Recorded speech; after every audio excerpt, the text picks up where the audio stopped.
Assalamualaikum teman-teman, seperti biasa sebelum mulai Mimin mendoakan semoga teman-teman semua selalu dalam keadaan sehat walafiat. Oke, kali ini kita akan melanjutkan Martial Master versi novel bagian 352. Bagi yang baru bergabung, selamat bergabung. Dan bagi yang belum subscribe, subscribe dulu lah agar Mimin tambah semangat lagi nih bikin video. Tapi kamu harus tahu, tidak sembarang orang bisa memasuki papil-pil saya. Setelah mereka sampai, saya akan memeriksa bakat bawaannya.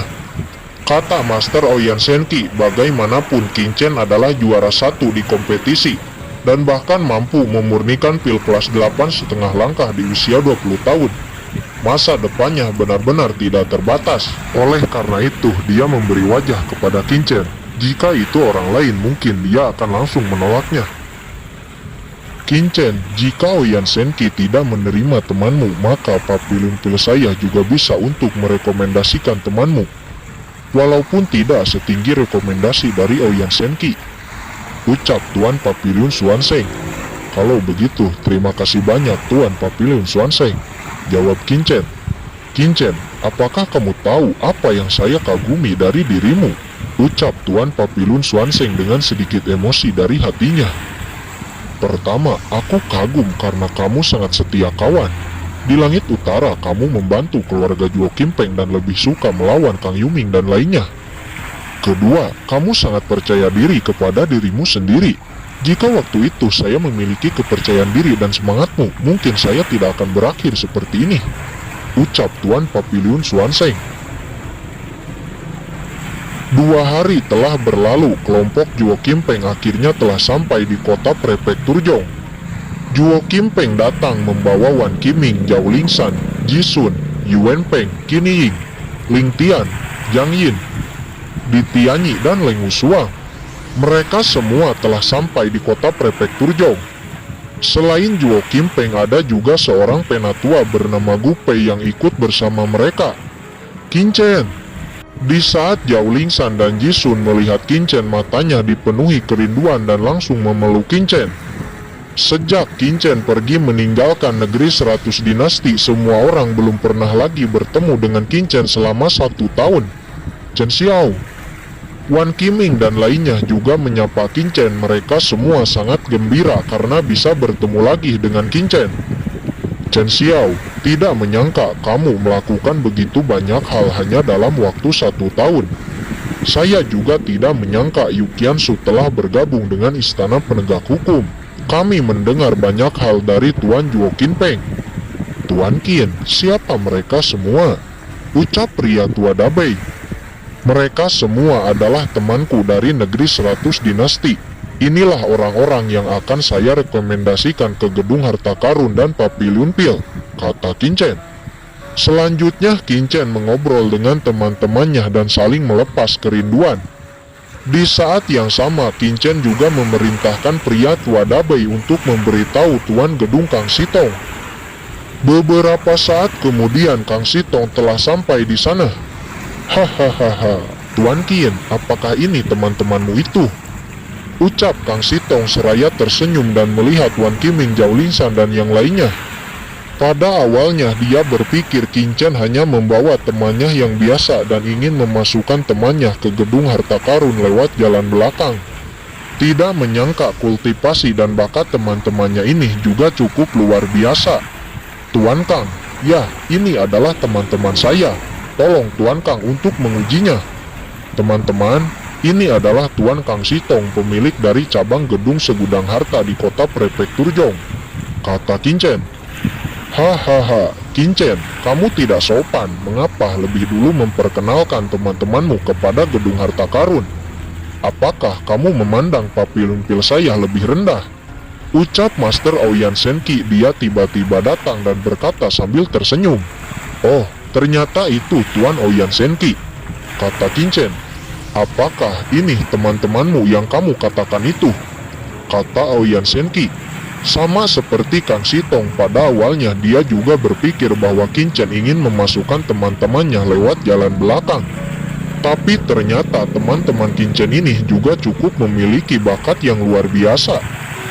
Teman-teman, ini adalah Master Oyan Senki dari Papilun Pil di Wuyu. Selama kalian lolos ujiannya, kalian akan bisa bergabung dengan Papilun Pilnya, kata Kincen. Kalau begitu, saya akan lebih dulu menguji temanmu. Saya memiliki kristalisasi bakat bawaan dari gedung harta karun saya. Kamu hanya perlu mendesak bloodline-mu, dan kristal bakat bawaan ini akan mendeteksi poin bakat bawaanmu. Selama kamu memenuhi standar untuk memasuki gedung harta karun saya, maka kamu akan diterima untuk bergabung dengan gedung harta karun saya, ucap Kang Sitong. Chen Xiao, apa itu kristalisasi bakat bawaan? Kata Wan Qiming bertanya. Kristal bakat bawaan adalah sebuah alat dari Wuyu yang mampu mendeteksi jumlah bakat bawaan seseorang secara akurat. Semakin banyak poin bakat bawaanmu, semakin kamu akan sangat diminati oleh pengaruh kekuatan besar, kata Kincen. Oh, jadi begitu. Wan Qiming dan yang lainnya cukup khawatir. Mereka khawatir jika poin bakat bawaannya di bawah standar. Jumlah poin bakat bawaan umumnya adalah 1-100. Jika kamu mencapai poin 20, maka kamu sudah memenuhi syarat untuk memasuki gedung harta karun kami. Adapun jika melebihi 30, itu sudah bisa disebut sebagai jenius menakutkan. Namun karena kalian direkomendasikan oleh Tuan Kincen, selama kamu mencapai angka 10, maka kamu bisa bergabung dengan gedung harta karun kami. Jadi, jangan terlalu khawatir, ucap Tuan Gedung Kang Sitong. Walaupun begitu, terlihat wajah Wan Qiming dan yang lainnya cukup gugup. Bisakah saya memasuki angka 10? Di saat itu Li Xuanchan datang dan memberikan kristal bakat bawaan kepada Tuan Gedung Kang Sitong. Siapa yang akan lebih dulu? Kata Kang Sitong. Wan Qiming, Di Tianyi dan Leng Wusuang, bukankah kalian mengatakan ingin bergabung dengan gedung harta karun? Maka sekarang kalian bisa maju dan ujilah, kata Kincen. Sebenarnya Kincen tidak ingin mereka diuji oleh Ouyang Senki menggunakan surga segudang alam. Di kompetisi jelas harta surga segudang alam seperti mendeteksi benih parasit. Wan Qiming, Di Tianyi dan Leng Wusuang memiliki benih parasit. Jika terdeteksi, mungkin masalahnya akan merepotkan. Biarkan, saya yang akan lebih dulu, ucap Leng Wusuang. Dia kemudian maju. Tidak dipungkiri hatinya sangat gugup. Ini menentukan masa depannya. Dia hanya berharap bisa mencapai angka 10. Selama bisa mencapai angka 10, dia bisa pergi ke Martial Domain dan bergabung dengan gedung harta karun. Dan pintu kesempatan untuk menjadi ahli martial sovereign sangat terbuka lebar. Dan di masa depan dia akan bisa menangani beberapa masalah untuk Kincen. Di turnamen ibu kota selatan kuno dulu, Kincen masih menjadi saingannya. Namun sekarang setelah melewati banyak hal dengan Kincen, di alam rahasia iblis surgawi, Kincen juga beberapa kali menolongnya. Leng Wusuang benar-benar mengagumi Kincen, menganggapnya sebagai teman baik, dan ingin pergi ke Martial Domain bersama dengan Kincen dan juga membantunya. Saya akan mulai. Segera Kang Sitong mengendalikan kristal bakat bawaan di tangannya. Kristal itu terbang ke atas kepala Leng Wusuang. Kemudian Leng Wusuang mendesak bloodline-nya. Kristal bawaan bergetar dan memancarkan sinar cahaya yang terang. Namun di saat itu tiba-tiba Kang Sitong terkejut. Berapa nilai bakat bawaan Leng Wusuang? Ucap Kincen bertanya. Karena nilai bakat bawaan hanya bisa dirasakan oleh Kang Sitong sendiri yang mengendalikan kristal bakat bawaan. Orang di luar tidak akan bisa mengetahuinya. Poin bakat bawaan Leng Wusuang 57. Di masa depan ia sangat mungkin menjadi ahli martial emperor, ucap Kang Sitong. Dia sangat kaget. Biasanya poin seorang jenius 10-40. Adapun yang melebihi 40 bahkan di domain bela diri itu sangatlah langka. Namun Leng Wusuang ini memiliki poin 57. Ini sangat jauh dari harapan Kang Sitong. 57. Leng Wusuang sendiri hampir tidak percaya bahwa bakat bawaannya mencapai angka 57. Di Tianyi, Wan Qiming dan yang lainnya juga ikut senang dengan hasil yang didapat Leng Wusuang. Di sisi lain, wajah Ouyang Senki cukup terkejut. Jika ada kesempatan, dia ingin menarik Leng Wusuang ke Papilun Pilnya. Walaupun ini terlihat seperti tidak tahu malu, tapi itu demi papilumpilnya. Tuan Ouyang Senki, jangan pikir kamu bisa merebut jenius ini dari gedung harta karunku, ucap Kang Sitong. Dia mendengus dingin. Siapa yang merebut? Adik laki-laki ini belum resmi bergabung dengan gedung hartamu, ucap Ouyang Senki. Kemudian dia melihat Leng Wusuang. Adik laki-laki, maukah kamu bergabung dengan papilumpil seni bela diri saya? Saya jamin sumber daya yang kamu dapat akan lebih dari yang akan diberikan gedung harta karun, kata Ouyang Senki. Adik laki-laki, jangan dengarkan dia. Jika kamu bergabung dengan gedung harta saya, gedung harta saya akan membiarkanmu untuk memasuki alam rahasia 5 elemen, kata Kang Sitong. Adik laki-laki, papilumpil saya juga bisa membuatmu memasuki alam rahasia 5 elemen, kata Ouyang Senki.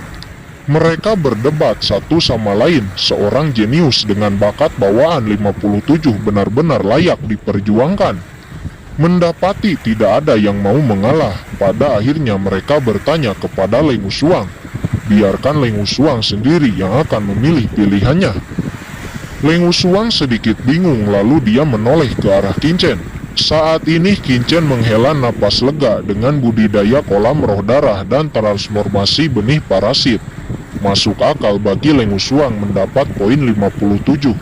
Leng Wusuang, kamu harus memilih sendiri, ikutilah kata hatimu, kata Qinchen. Leng Wusuang berpikir sejenak dan akhirnya dia memilih untuk bergabung dengan gedung harta karun Kang Sitong. Hahaha, bagus. Kang Sitong tertawa senang, sedangkan Ouyang Senki wajahnya sangat masam. Dia sangat tidak puas. Siapa lagi yang ingin bergabung dengan gedung harta karun saya? Jangan khawatir, berapapun nilainya, saya akan memasukkannya kepada gedung harta karun saya, ucap Kang Sitong. Dia sudah sangat puas membawa kembali orang dengan nilai bakat bawaan 57. Oleh karena itu, jika yang lain lebih rendah, dia bisa memberikannya wajah. Giliranku. Kemudian Ditianyi maju. Oke. Lalu Kang Sitong mendesak kristal bakat bawaannya dan sebuah cahaya bersinar. Ya Tuhan, poin bakat bawaannya 59. Ini sangat luar biasa, ucap Kang Sitong. Dia sangat terkejut. Poin 59 bisa dikatakan di masa depan dia akan menjadi ahli martial emperor tahap menengah. Jenius macam apa teman-teman Qinchen ini? Itu terlalu menakutkan. Selanjutnya adalah giliran Wan Qiming. Kang Sitong mendesak kristal bakat bawaan di tangannya, dan Wan Qiming mendesak bloodline-nya. Kristal itu lalu bersinar terang. Melihat cahaya yang lebih terang dari cahaya sebelumnya, semua orang di sana terkejut. Berapa nilai bakat bawaannya? Ucap Ouyang Senki bertanya dengan penasaran. Tuan Kang, berapa nilainya? Qinchen juga bertanya. Nilai bakat bawaannya 71.